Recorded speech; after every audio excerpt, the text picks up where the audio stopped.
Sabes cuanto subió el precio del oro la última vez que Estados Unidos ataca militarmente al país del Medio Oriente sin autorización del Congreso. Más de un 8% en menos de 2 semanas. Y eso fue antes de que nadie supiera realmente que tan lejos iba a llegar el conflicto. Ahora mismo, mientras ves este video, el mundo está mirando una situación que muchos analistas calificaron como impensable. Hace apenas 6 meses, Estados Unidos acaba de bombardear Irán. Why no? No es un titular de película. Es real. Y lo que significa para tu dinero, para tus ahorros, para el valor de lo que tienes guardado. Eso es exactamente lo que vamos a hablar hoy. Bienvenido a Pulso. Soy Carolina Sarassa.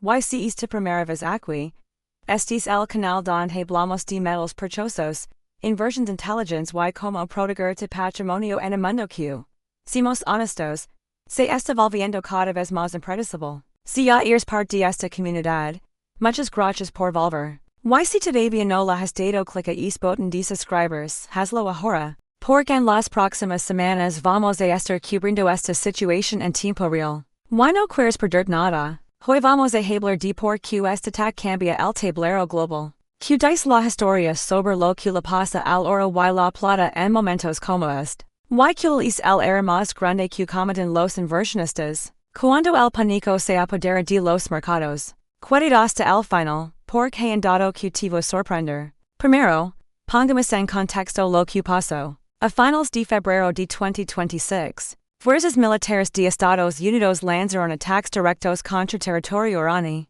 No fue una operación encubierta. No fue un misil extraviado. Fue un bombardeo deliberado, ordenado desde la Casa Blanca. Y siguen múltiples reports, ejecutados sin la aprobación formal del Congreso ni el respaldo de aliados clave en Europa. La justificación oficial fue, como tantas veces antes en la historia reciente, vaga, llena de lenguaje ambiguo y afirmaciones que los propios aliados de Washington pusieron en duda en privado. El secretario general de la ONU emitió una declaración de emergencia. Rusia y China convocaron una sesión urgente del Consejo de Seguridad. Y los mercados reaccionaron exactamente como reacción cuando el mundo se tambalea. Con miedo. Y el miedo, en los mercados financieros, siempre tiene la misma dirección. Hacia los activos refugio. Hacia el oro. Hacia la plata. Ahora bien, quiero que pensemos juntos por un momento en lo que realmente está pasando aquí más allá de los titulares. Porque un patrón que se repite en la historia.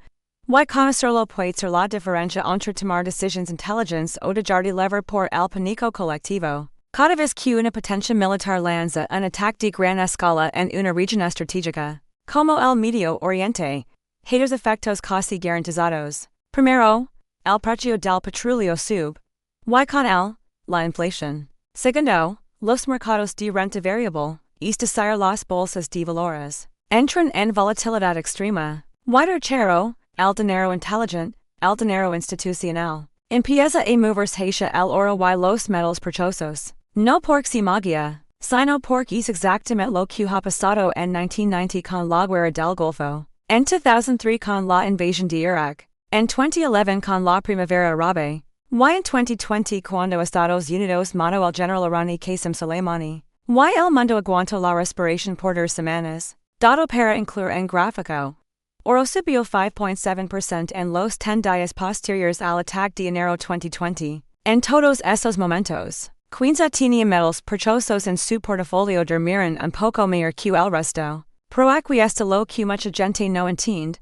Y es el punto que más me importa que te leves hoy. El oro y la plata no suben simplemente porque hay guerra. Suben porque la guerra destruye la confianza. La confianza en las monedas. La confianza en los gobiernos. La confianza en que el sistema financiero va a seguir funcionando igual mañana que hoy. Y cuando esa confianza se quiebra, en sí parcialmente, en sí por unas semanas, la gente busca algo que no depende de ningún gobierno, de ningún banco central, de ningún decreto presidencial. El oro leva más de 5,000 años siendo eso, una reserva de valor que existe independientemente de quien esté en el poder. La plata también, en con su propia dinámica. Y lo fascinante de ese momento en particular es que llegamos a él con el precio del oro. Ya en niveles históricos, con la plata mostrando seagulls técnicas muy interesantes. Y ahora encima de todo eso, academos la presión geopolítica de un conflicto que nadie sabe exactamente hasta dónde va. Liger, quiero preguntar algo. Y me gustaría mucho que me lo cuentes en los comentarios.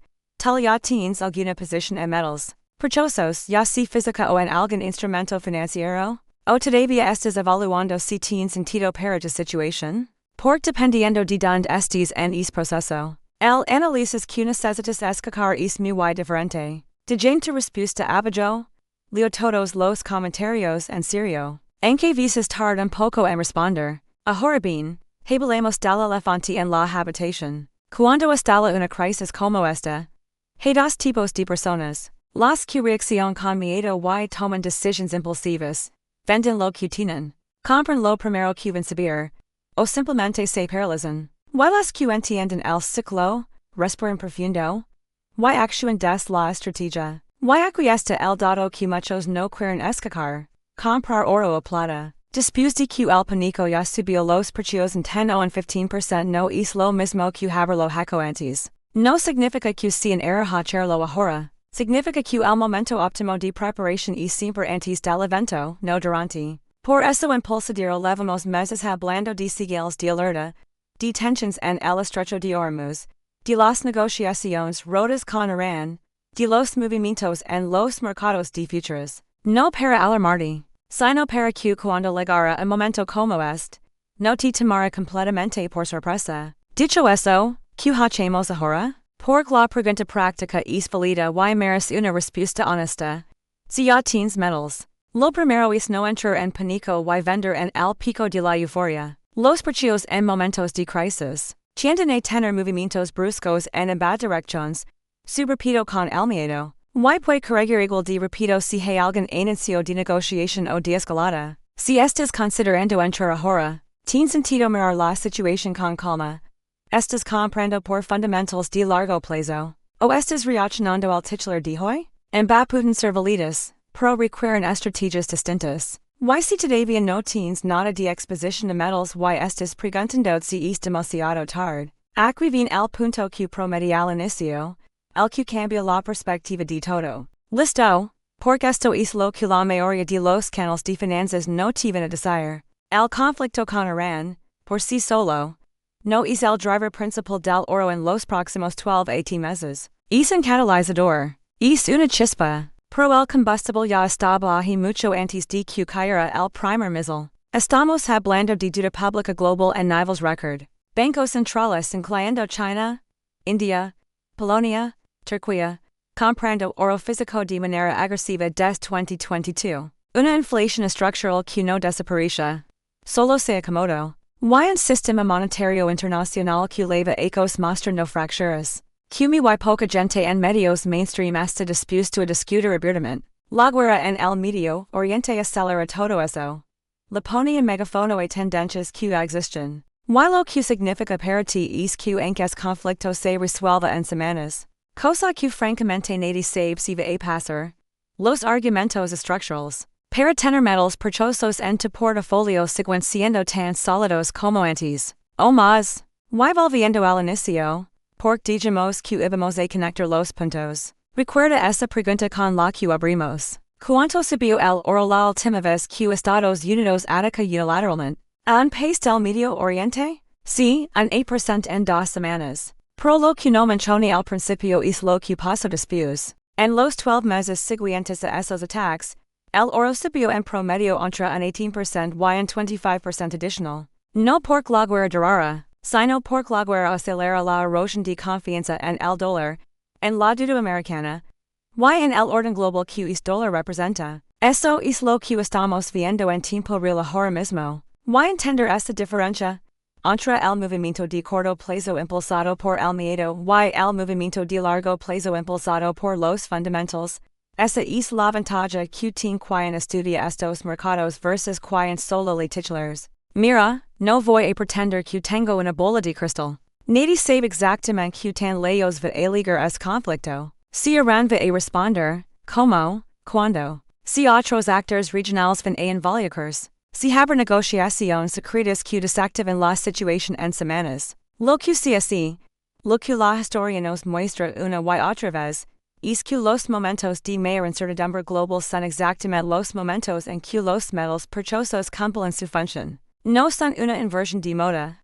No son un activo que te va a hacer rico de la noche a la mañana. Son una capa de protección, una parte de una estrategia diversificada. Un seguro que esperas no necesitar pero que cuando lo necesitas, te alegra infinitamente haberlo tenido. Si es video te fue útil, si te dio perspectiva en medio de tanta información confusa, te pido que la delegue, eso le dice al algoritmo que es tipo de contenido serio. Y profundo meras llegar a más personas. Suscribid si todavía no lo has hecho. Porque vamos a seguir cubriendo esta situación muy de cerca en los próximos días. Y quiero que estés aquí cuando publiquemos las actualizaciones. Y cuéntame en los comentarios, ¿crees que es conflicto over a seguir escalando? ¿O piensas que habrá una salida diplomática rápida? Me interesa mucho escuchar tu perspectiva. Porque esta comunidad tiene gente muy inteligente de muchos países y muchas experiencias. Soy Carolina Sarassa. Gracias por estar aquí. Por tomarte el tiempo de informarte y de pensar críticamente sobre tu futuro financiero.